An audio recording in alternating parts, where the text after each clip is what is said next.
فرمان حضرت علی علیہ السلام، نفس کا روزہ یہ ہے کہ حواس خمسہ کو تمام گناہوں سے باز رکھا جائے اور دل کو ہر طرح کے شر سے خالی رکھا جائے۔ دل کا روزہ زبان کے روزے سے اچھا ہے اور زبان کا روزہ پیٹ کے روزے سے بہتر اور اولی ہے۔ گناہوں کی فکر کرنے سے دل کا روزہ رکھنا یعنی دل کو گناہوں کے خیال سے روکنا، کھانے پینے کی چیزوں سے پیٹ کا روزہ رکھنے سے بہتر ہے۔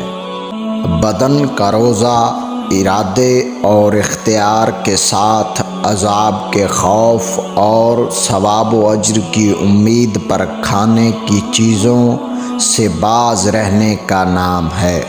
صدقہ نہایت عمدہ ذخیرہ، نیکی نہایت بہترین خزانہ اور روزہ رکھنا ایک قسم کی صحت ہے۔